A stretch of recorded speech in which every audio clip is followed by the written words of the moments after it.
कुछ टाइम पहले मैंने एक शॉर्ट वीडियो में, आपको याद होगा तो ये वीडियो मैंने आपके साथ शेयर की थी, जिसमें मैंने दिखाया था कि मेरी बेबी के सर पे जो है वो वाइट वाइट सी जो पट्टी हो गई है वो जम गई है। और वो जो है कि बहुत सारे बच्चों में कॉमन है, बहुत सारे बच्चों में हो जाती है। मदर्स जो है वो बहुत टेंशन में आ जाती है कि ये क्या है, मतलब क्यों हो गया है, हमने ऐसी क्या गलती कर दी है, क्या हम बच्चे को ठीक से नहीं रख पा रहे हैं, या बहुत ज़्यादा हम बच्चे का मतलब हाइजीन मेंटेन नहीं कर पा रहे हैं क्या। बहुत सारे माइंड में जो है वो क्वेश्चंस आने लग जाते हैं जो फर्स्ट टाइम मॉम है अक्सर उनके दिमाग में। तो हालांकि जो मेरी बेबी के एज ग्रुप के बच्चे हैं वो, क्योंकि मेरी बेबी जो है कल 11th मंथ की पूरी हो गई है, तो थोड़ा सा लेट हो गया होगा शायद वीडियो। लेकिन जो अभी न्यू मॉम बनने वाली है, जो या फिर जिनके बच्चे जो है वो 4-5 मंथ में चल रहे हैं, उनके लिए वीडियो बहुत हेल्पफुल होने वाली है। तो जरूर वीडियो पे बने रहिए। तो आज हम देखेंगे कि वीडियो जो क्रेडल कैप है, जिसको हम क्रेडल कैप कहते हैं, जो व्हाइट व्हाइट पट्टी सर पे जम जाती है बच्चों के, वो किस तरीके से हटाई जा सकती है, इसके जो है घर पे इसको कैसे हटा सकते हैं, और मेडिकली उसको किस प्रोडक्ट से हटा सकते हैं, वो दोनों ही मैं आपके साथ शेयर करूंगी। और इसको हटाना क्यों जरूरी है वो भी मैं आपको बताऊंगी। तो अगर चैनल पे नए हैं तो चैनल को सब्सक्राइब कर लें और अपने फ्रेंड्स के साथ शेयर करें। अगर बात करें कि ये होता क्या है, तो आप इस तरीके से इसको समझ सकते हैं कि जैसे बड़े लोगों में डैंड्रफ होता है, उसी तरीके से ये बच्चों में हो जाती है। तो इसका कोई पर्टिकुलर ऐसा कोई रीजन नहीं है कि आपने ये चीज की है तो ये हो जाएगा, या फिर ये चीज की है तो ये हो जाएगा, ऐसा कुछ नहीं है। और ऐसा भी नहीं है कि ये सारे बच्चों में होती है, लेकिन आप ये मान के चलिए कि 80% बच्चों में ये हो जाती है।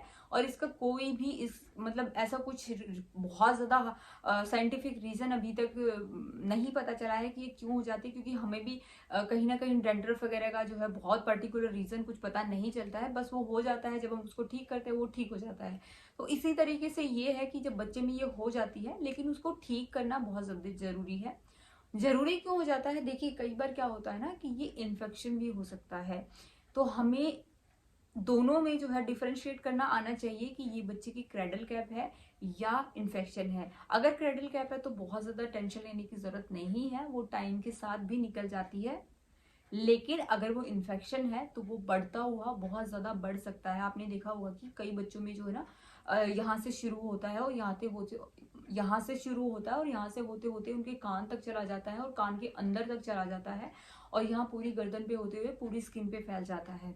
तो इस तरीके से आपके लिए बहुत जरूरी हो जाता है कि आपको ये पता होना चाहिए कि जो आपके बच्चे के सिर में जो ये व्हाइट पट्टी जम गई है, ये एक्चुअल में क्रेडल कैप है या इन्फेक्शन है। अब आप ये कहेंगे कि दी हमें कैसे पता चलेगा कि ये इन्फेक्शन है या नॉर्मल क्रेडल कैप है। तो देखिए इसका जो आसान, सबसे आसान तरीका ये है कि जब आप बच्चे को फीड करा रहे हैं, और ये लगभग जो होता है ना 4 से 5 मंथ में स्टार्ट हो जाती है बच्चों को। और जब जब बच्चों को आप नहलाते हैं तो थोड़ा व्हाइट व्हाइट कलर की होती है, और जब वो सूख जाती है, मतलब वो एरिया जब सूख जाता है तो हल्की सी ब्राउनिश हो जाती है। कई बार जो है वो येलोइश में चेंज होती रहती है। तो इस तरीके से हो जाती है, क्योंकि मेरी बेबी की जो ना येलोइश तो नहीं हुई थी, लेकिन वो ब्राउन हो जाती थी जब वो सूख जाती थी, और जब मैं उसको नहलाती थी तो व्हाइट व्हाइट हो जाती थी। तो उसमें क्या होता है ना कि आपको पता लगाना है कि वो इन्फेक्शन है या नहीं है। तो आप सिंपली क्या करेंगे, जब मदर जो है फीड करा रही है बच्चे को, क्योंकि वैसे तो बच्चा जो सिर में अगर कुछ करेंगे तो इरिटेट हो सकता है कुछ भी, जब बच्चे को फीड करा रहे हैं तो हल्का सा जो है उसकी जो पपड़ी है हल्की सी उसकी, उसको हटा के हल्का सा ऐसे पुल करके देखेंगे। तो अगर उसके अंदर 1-2 बाल निकल आ जाते हैं, कोई दिक्कत वाली बात नहीं है। बच्चों के hair fall 3rd 4th 5th month में वैसे भी हल्के हल्के होते रहते हैं, तो कोई दिक्कत वाली बात नहीं है। लेकिन बाल भी निकल रहे हैं, पपड़ी भी निकल रही है, प्लस उसके साथ में ब्लड भी निकल रहा है, तो आपको टेंशन लेने की जरूरत है, क्योंकि वो इन्फेक्शन है बच्चे का। अगर सिर्फ पपड़ी निकल रही है और हल्के फुल्का 1 या 2 बाल, या बाल नहीं निकले या 1-2 बाल निकल गया है, सिर्फ पपड़ी निकली है, तो वो सिंपल क्रेडल कैप है, आपको बहुत ज्यादा टेंशन लेने की जरूरत नहीं है। लेकिन अगर उसके साथ में ब्लड भी निकलता है तो फिर आपको टेंशन लेने की जरूरत है, क्योंकि वो इन्फेक्शन हो सकता है। तो ये आसान तरीका है, सबसे आसान तरीका है। जब आप फीड कराएं तो इस तरीके से पुल करके देख सकते हैं, हल्की सी उसको खींच के देख सकते हैं, मतलब बहुत ज्यादा जोर लगा के नहीं खींचना है, क्योंकि वो पपड़ी हल्की हल्की उठी रहती है, तो हल्की सी आप चेक कर सकते हैं, ऐसा कुछ नहीं है। तो जब आपको पता चल जाए कि ये क्रेडल कैप है या इन्फेक्शन है, तो देखिए जब इन्फेक्शन है तो इमीडिएटली आप डॉक्टर के पास ले जाइए, क्योंकि क्रेडल कैप है तो वो कैसे ठीक कर सकते हैं। तो सबसे पहले आपको क्या करना है कि जो आप घर पे ठीक कर सकते हैं, लेकिन उसमें थोड़ा सा टाइम ज़्यादा लग जाता है। कई बार तो 15 मतलब 1 महीने तक लग जाते हैं, लेकिन वो ठीक हो जाता है, 1 महीने 2 महीने में ठीक हो जाते हैं। तो उसमें करना क्या है आपको कि इस तरीके से आपको कोकोनट ऑयल लेना है, और जब आप बच्चे को नहलाते हैं उससे पहले जब आप उसकी मसाज कर रहे हैं तो उसमें अच्छे तरीके से जो है वो ऑयल लगा दीजिए, उसको थोड़ी देर छोड़ दीजिए। जब ऑयल से जो है ना वो हल्की सी जो है नरम हो जाएगी, मुलायम हो जाएगी, तो आप जो है बच्चे के जो इस तरीके के जो ब्रश आते हैं, इस तरीके के ब्रश लेके उस पर हल्का हल्का जब बाहर की तरफ मतलब कंघी करेंगे तो वो हल्की हल्की निकलने लग जाएंगी। लेकिन इस चीज को जो है बहुत हार्शली नहीं करना है, ये भी नहीं करना है कि एक दिन में ही आपको बच्चे की सारी वो निकालनी, नहीं, 1 या 2 बार आपको कंघी करनी है, जितनी निकल जाती है उतनी ठीक है। बच्चे को शैम्पू कर दीजिए और दैट्स इट। उसके बाद जो है अगले दिन जब आप दोबारा से आप वो करते हैं, बच्चे को मसाज करते हैं, तो हल्का सा तेल लगा के फिर से कर सकते हैं। लेकिन कभी भी इसको परफेक्टली एक दिन में करने की कोशिश मत कीजिएगा, क्योंकि इससे बच्चा जो है वो बच्चे को जो है बहुत अलग से कुछ इन्फेक्शन वगैरह हो सकता है बालों में। क्योंकि अब अगर आप कोशिश करें कि अगर आपके बालों में कुछ और आप एक ही दिन में उनको उसको ठीक करने की कोशिश करेंगे तो ऐसा नहीं होगा। और बच्चे की स्किन तो बहुत ही ज़्यादा सेंसिटिव होती है, तो किसी भी तरीके से उसको एक दिन में रिमूव करने की कोशिश ना कीजिएगा। हल्का हल्का मतलब थोड़ा थोड़ा वो निकलता रहेगा, तो उससे आपको टेंशन भी नहीं रहेगी, और हल्का हल्का वो 2 महीने में 1.5 महीने में आराम से निकल जाएगा। तो ये एक तरीका है घर पे ठीक करने का। लेकिन अगर आप चाहते हैं कि आप उसको मेडिकली ठीक कर सकते हैं, आप की पॉकेट अलाउ करती है प्रोडक्ट खरीदने के लिए, तो आप वो भी कर सकते हैं। तो मैं आपको एक प्रोडक्ट बता देती हूँ और उसको कैसे यूज करना है वो भी बता देती हूँ। प्रोडक्ट का लिंक जो है वो डिस्क्रिप्शन में मिल जाएगा, या फिर आप किसी भी आपके जो मेडिकल स्टोर है वहां पे भी मिल जाएगा, वहां से भी आप ले सकते हैं।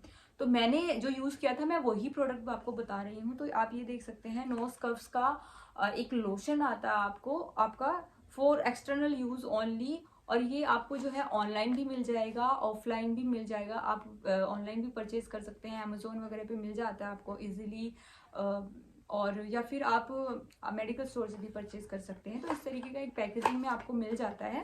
और इस तरीके की जो है एक मतलब नोजल वाली एक ट्यूब मिलती है आपको, बहुत अच्छी से एक सिलेंड्रिकल ट्यूब मिलती है। और सबसे अच्छी बात है ना कि इसके साथ अलग से कोई ढक्कन नहीं है। मैं आपको दिखाती हूँ कि किस तरीके से इसको लेना है।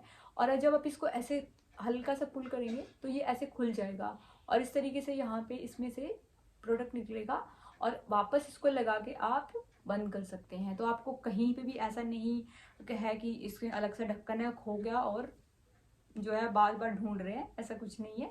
तो ये जो है बहुत अच्छा एक लोशन है, मैंने यूज किया था, अभी जरूरत नहीं पड़ी। मैंने सिर्फ उसको जो है 2 बार ही यूज किया है, और शायद 3 बार, तीसरी बार तो शायद मैंने यूज भी नहीं किया, 2 बार ही मैंने इसको यूज किया था। लेकिन डॉक्टर ने बताया था कि 1 वीक में आप 1 बार यूज कर सकते हैं, लेकिन मैंने फिर भी इसको 15 दिन में 1 बार यूज किया।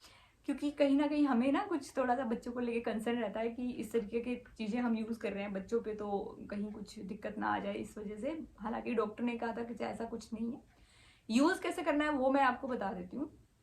आप जब बच्चे को मसाज कर रहे हैं या कुछ कर रहे हैं, तो जब आपको नहलाना है उससे आधे घंटे पहले आप बच्चे के जो जो एरिया है जहाँ पे क्रेडल कैप हो गई है, वो पट्टी हो गई है, उस पर लगा दीजिए और आधे घंटे के लिए उसको छोड़ दीजिए। आधे घंटा जैसे ही हो जाता है उसको बच्चे को शैम्पू कर दीजिए। शैम्पू मैं कौन सा यूज करती हूँ वो मैंने आपके साथ शेयर करी थी कि मैं अपने बच्चे के लिए कौन से प्रोडक्ट यूज करती हूँ। उसमें मैं अभी भी वही शैम्पू यूज कर रही हूँ, बहुत अच्छा शैम्पू। अगर आप लेना चाहते हैं तो जरूर ले लीजिए, बहुत दिन चलता है। 2 बूंद ही काफी होती है आपके बच्चे के हेड के लिए, तो शैम्पू कर दीजिए। लेकिन ध्यान ये रखना है कि जब आप इसको लगा रहे हैं तो जैसे वॉश करना है ना, तो बच्चे का सर जो है ना वो पीछे की तरफ करके वॉश कीजिए, क्योंकि हो सकता है इसमें ऐसा कुछ केमिकल हो जो बच्चे की आंख पे आए। तो डॉक्टर भी यही कहते हैं कि वैसे हालांकि इतना कुछ होता नहीं है, क्योंकि ये स्पेशली उसी चीज के लिए बना है। तो मैं आपको सजेस्ट कर रही हूँ कि आप पीछे की तरफ करके इसको वॉश कर दीजिए, और उसके बाद बच्चे को आराम से बैठा के नहला सकते हैं। यूज बैक करना मैंने बता दिया है कि नहलाने से आधे घंटे पहले। हर हफ्ते आप कर सकते हैं, जैसे मान लीजिए आज ट्यूसडे है तो नेक्स्ट ट्यूसडे कर सकते हैं, इस तरीके से कर सकते हैं। या फिर 15 दिन में 1 बार भी कर सकते हैं। तो ये बिल्कुल आपकी जो बच्चे की क्रेडल कैप है उसको ठीक कर देगा। प्लस जो है अगर आपके घर में किसी को और को स्किन मतलब हेयर से रिलेटेड कोई प्रॉब्लम है, जैसे स्कैल्प की प्रॉब्लम है या डेंड्रफ की प्रॉब्लम है, बड़ों को, वो भी इसको यूज कर सकते हैं। अगर ये बच जाता है तो इसको यूज कर सकते हैं। तो मैंने ये मेरी बेटी पे जो है शायद 2 ही बार, हाँ 2 बार मैंने यूज किया है। 2 बार में उसकी क्रेडल कैप ठीक हो गई थी। और इस तरीके से आप क्रेडल कैप को इजीली घर पे भी ठीक कर सकते हैं। और अगर आप चाहें तो इस तरीके के प्रोडक्ट में भी इन्वेस्ट कर सकते हैं। काफी अच्छा प्रोडक्ट है, लिंक जो है डिस्क्रिप्शन में मिल जाएगा। तो अगर आपके बच्चे को अगर ऐसा कुछ हो गया है तो आप उसको ठीक कर लीजिए, क्योंकि बच्चा ना कई बार उसको खुजाता रहता है, तो कहीं ना कहीं ये कह सकते हैं कि गंदगी ही होती है वो। इस तरीके से उसको ठीक करना बहुत ज़रूरी है। बच्चे की हाइजीन मेंटेन करना बहुत ज़रूरी है। तो आप अच्छे से बच्चे को जो है शैम्पू कीजिए। ऑयल लगाने की कोई ज़रूरत नहीं है बच्चे के सर में बहुत ज़्यादा, मतलब ऑयल अगर आप लगाते भी है तो बहुत ज़्यादा मत लगाइए, हल्का। तो इस तरीके से आप कर सकते हैं। इससे रिलेटेड आपके कोई भी क्वेश्चंस होंगे तो आप कमेंट बॉक्स में कर सकते हैं, मैं आंसर करने की कोशिश करूंगी। तो मिलते हैं एक नई वीडियो में। आप किस टॉपिक पे वीडियो चाहते हैं आप कमेंट कर सकते हैं कि आप किस तरीके की जो है चीज़ें फेस कर रहे हैं। अगर मेरी आपका छोटा बच्चा है आपके पास में, तो मैं उससे रिलेटेड वीडियो जो है आपके लिए लेके आती रहूंगी। मिलते हैं नेक्स्ट वीडियो में, तब तक अपना और अपने बेबी का ख्याल रखिए। Bye bye, stay healthy.